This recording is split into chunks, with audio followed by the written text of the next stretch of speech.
Hey everyone, today I'm coming at you with a Blue Eyes White Dragon Invoked deck profile.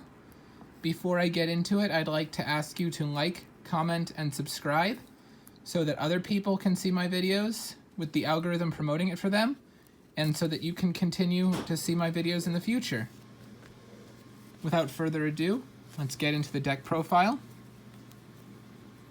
To start off, we have triple Blue Eyes White Dragon.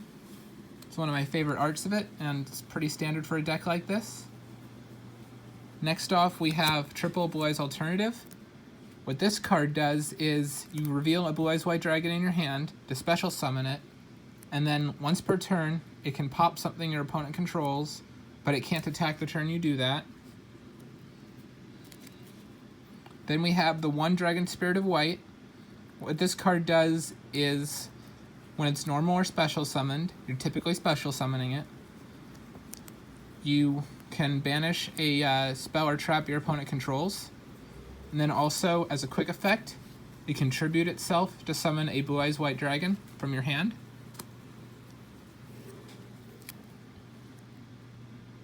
Next up, we have triple Galaxy Soldier.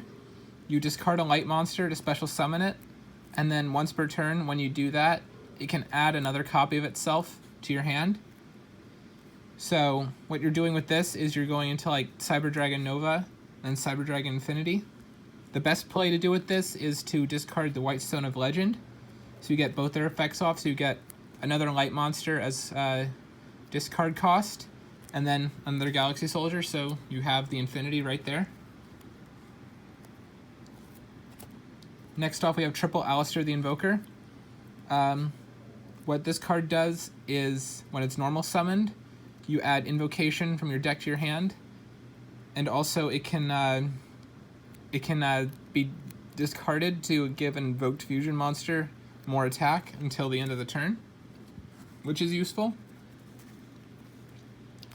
Then we have double Ash Blossom for negating your opponent's search and draw cards, which is pretty good. Next off, we have triple Sage with Eyes of Blue. Sorry, my sleeves are a little sticky today. Not sure why. What this card does is you normal summon it to add a level 1 Light Tuner from your deck to your hand. And you've got some targets for that in there, your White Stones and something you'll see later. But what you typically want to do with this is normal summon Alistar to get the Invocation, then use Sage's second effect, which is discard it, target something you control to tribute it, and then you summon a Blue Eyes monster from your deck, so that's going to be either your Blue Eyes White Dragon or your Dragon Spirit of White.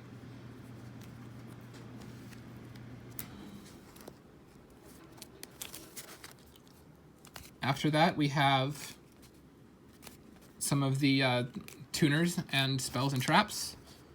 So let's get into that. Well, there aren't any traps in the main deck, but you'll see. We have triple White Stone of Ancients and one White Stone of Legend. What White Stone of Legend does is, when it's sent to the graveyard, you add a Blue Eyes White Dragon from your deck to your hand. And what White Stone of Ancients does is, the turn it's sent to the graveyard, during that end phase, you special summon a Blue Eyes monster from your deck. Then also it can banish itself once per turn from your grave to add a Blue Eyes monster from grave to hand, which is useful for like recycling your alternatives or getting a Blue Eyes White Dragon in hand to special summon an alternative. Then we have one of Effect Veiler. The reason you're running this is because it's a hand trap that's searchable with Sage with Eyes of Blue. It works like pretty much any other hand trap. You just discard it to negate something. Now let's go into the spells since we're done with the monsters. We've got triple Melody of Awakening Dragon. What this card does is you discard one card, then add two dragon monsters with 3,000 or more attack and 2,500 or less defense from deck to hand. So you're typically going to add a Blue Eyes White Dragon and a Blue Eyes Alternative. Or what you can do is discard the White Stone of Legend add two alternatives, and then have the Blue Eyes in hand, so you have at least 2 turns worth of alternatives to summon. Then we have triple Return of the Dragon Lords. Revives a level 7 or 8 dragon from your graveyard. And also, it can banish itself from grave to protect dragon monsters from destruction, which is nice. It's like a better version of Monster Reborn for level 7 and 8 dragon decks. We've got triple trade-in. Discard a level 8 to draw 2 cards. Pretty self-explanatory. Get more draws and get some dragon monsters engraved for revival or for your fusion summons. Next off, we have double Invocation. This card is in there to summon your invoked monsters. You activate it, then send things from hand to grave or from the field or graveyard to the banish zone to special summon an invoked monster. And then also, if there's an Alistar in the banish zone, you send this back to deck and send the Alistar back to your hand, which is useful because then you can get another invoked monster on the next turn. Or if you have another Invocation in hand, you can get another one right then.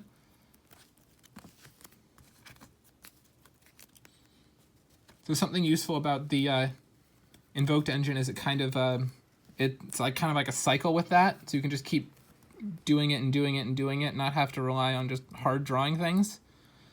Then we have 2 Magical Meltdown.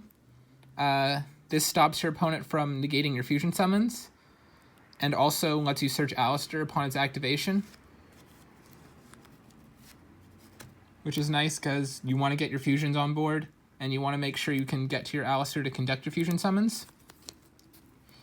Then we have a double Spellbook of Knowledge. So this is here as another option for Alistar. So if you don't have the Sage, you might have this. So then you tribute the Alistar to get 2 draws, and you can still use it for your fusion summons because it's engraved. Then we have 1 of Terraforming to search your Magical Meltdowns, and 1 of Dragon Shrine just to get some stuff engraved to either like unbrick your hand or to get things to revive with Return of the Dragon Lords. Anyway, let's go into the extra deck. We have 2 Blue Eyes Spirit Dragon. It can tribute itself off as a quick effect to summon a light dragon tuner monster from your extra deck, but it gets destroyed during the end phase. But usually that won't matter because you're gonna either go into Azure, which will protect itself for a couple turns, and all your other dragon monsters, or you're gonna go into Black Rose and then instantly synchro up into Crystal Wing. Black Rose lets you bounce something upon it coming onto the field, and Crystal Wing is just a couple more negates to have. Let's get into the Xyz monsters now. We have Full Armor, excuse me, and Galaxy-Eyes Tachyon. Tachyon's really only there to go up into Full Armor, and Full Armor is just there as a big body that can pop stuff. Then we have Titanic Galaxy, can negate spells, which is useful. And also, if you have like something weaker on board and your opponent tries to swing into this, you can detach material to change the attack target to this, so they'll lose their monster and take a bunch of damage. Then we have Cyber Dragon Infinity for some extra negates, and to occasionally suck up an opponent's monster, if it can. Then we have Cyber Dragon Nova, just really there to go up into Cyber Dragon Infinity. You're not going to really sit on a Nova because you're not playing a Cyber Dragon deck.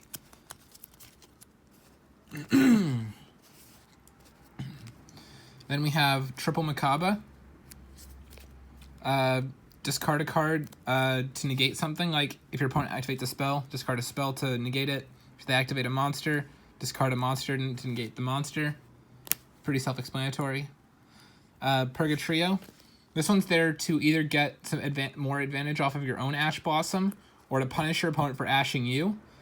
This card gains attack for cards on the field, and can attack everything your opponent controls once each, which is nice because this can get pretty big, especially if you use the Alistar discard effect on it. So you can like basically out your opponent's whole board with just attacking, and then use whatever else you control to swing for game. Then we have the 1 of Almirage. This is basically just like a last-ditch thing to get some more advantage off your Alistar, which is good, because you want to get as much advantage off that guy as you can. Next off, we have the side deck, which is one of Alistar of Madness. That's that can get you more fusion spells if you need them, and is also considered Alistar on the field. So then we have Nibiru to punish your opponent for trying to build too big of a board. Twin Twisters for back row heavy decks. Called by the Grave if you're going against someone that plays a lot of hand traps to stop their hand traps. Infinite Impermanence. Solemn Judgment to negate your opponent's stuff, and there can only be one, since a lot of the invoked monsters are different types. This doesn't really hurt you very much, because you can have, like, you know, your dragons on board, or a dragon on board, and then your invoked monsters. Anyway, that's it for the profile. I really hope you enjoyed it. Please remember to like, comment, and subscribe, and I'll see y'all next time. Bye!